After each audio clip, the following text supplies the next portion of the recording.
aí a gente está falando de meio ambiente e nessa queda de braço entre o Ministério do Meio Ambiente e também o Ministério de Minas e Energia, a Petrobras ontem fez um novo pedido, né, para explorar petróleo ali na foz do Rio Amazonas, ali no Amapá.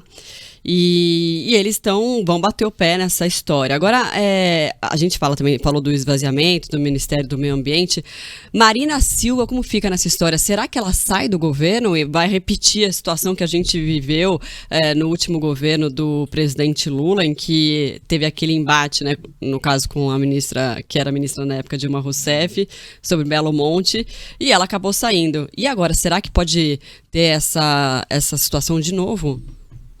Difícil, né? É difícil. Acho que nem o governo, nem a ministra vão cometer o mesmo erro que aconteceu em 2008, que, por um lado, ali naquele momento, ela tinha um caminho político para ser trilhado e que ela trilhou razoavelmente bem. Ela se tornou candidata a presidente, conseguiu uma votação expressiva em 2010 e depois em 2014 também. Aí 2014 num outro contexto, porque teve a morte do Eduardo Campos e etc.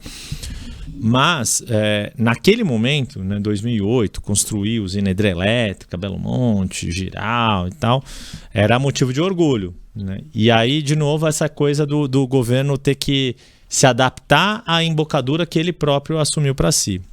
No começo do mês, você falou, o Flow estreou no dia 8. Sim. No dia 4 de maio, foi uma semana que eu estava em Brasília, e o Lula reinstalou aquele conselhão.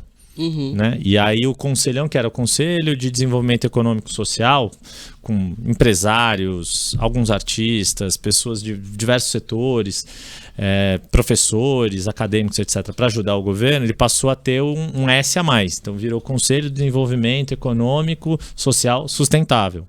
Uhum. Aí o Lula vai fazer o discurso dele lá.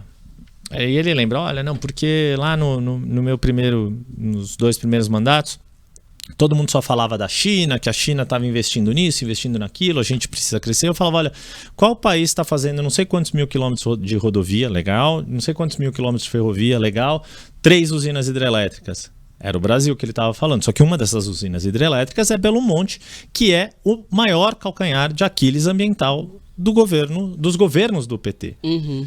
Que foi o que provocou a saída da Marina Silva. Então, tô trazendo esse discurso aqui para esse debate e dá para conectar isso na discussão da Petrobras com outro aspecto, mas o quanto ainda não está totalmente introjetado no governo e no Palácio do Planalto a ideia de que o crescimento econômico tem que ser feito por um outro caminho. Não são os mesmos caminhos do século XX. São outros caminhos que o século XXI está pedindo. Se a gente vai dar conta ou não, se a gente ainda está como país no século XX, é uma outra discussão. E isso, inclusive, legitima uma série de outras ações que os apoiadores do atual governo foram contra no governo passado. Agora, como manter essa agenda e esse discurso no momento em que o governo se vê tão fragilizado diante do Congresso Nacional, né? Exato. A ministra Marina é um nome muito forte, é muito emblemático. Então, a saída dela seria para o governo terrível.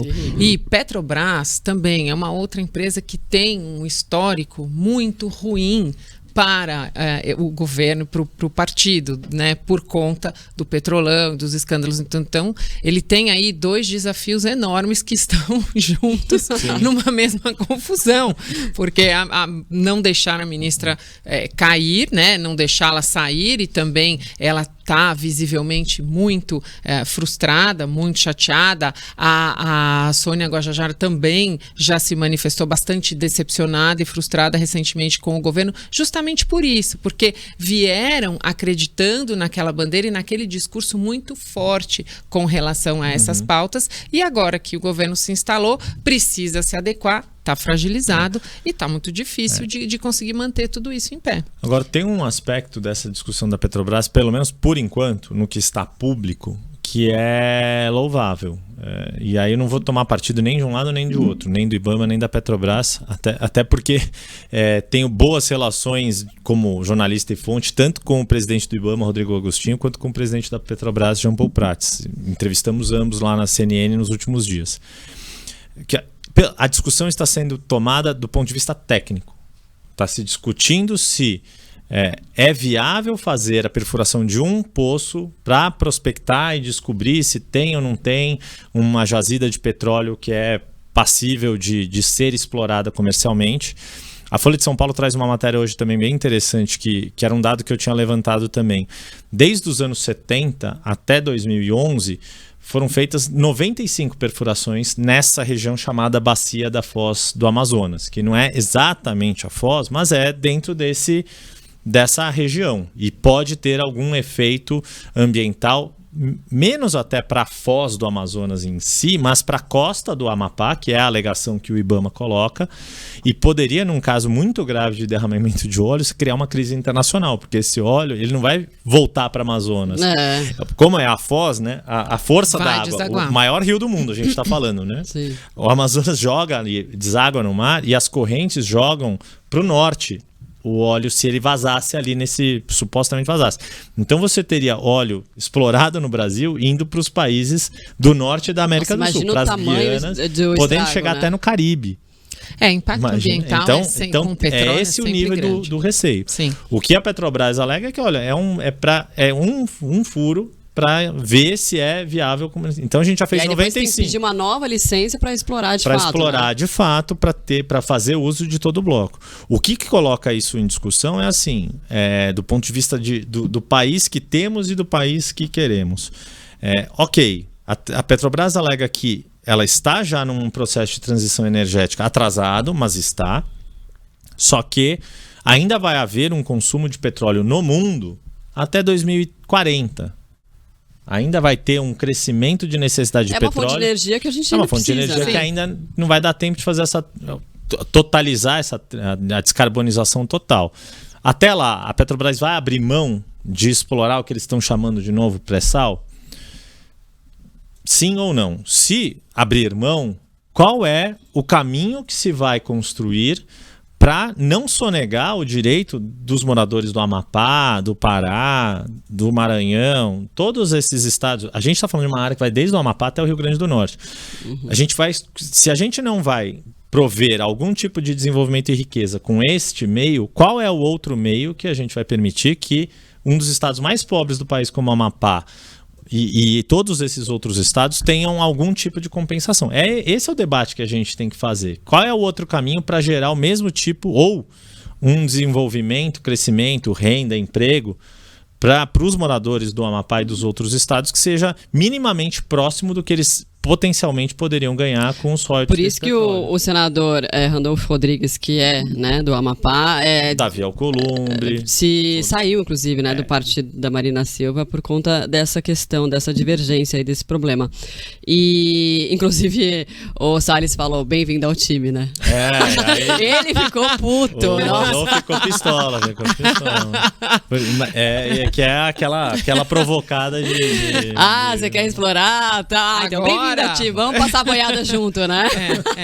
Mas é porque realmente essas questões ambientais, elas são muito sensíveis. A discussão que não passa pela questão técnica, muitas vezes opinativa, é isso. Mas vai ter um impacto ambiental. Tudo bem, qual é o impacto? Vamos avaliar esse impacto. Tem efetivamente um impacto? Não tem? Esse impacto é menor do que o impacto positivo, social, econômico que eu vou ter ali na região? Eu consigo conter os danos? Ou qual é a previsibilidade que eu tenho de dano, o risco, né?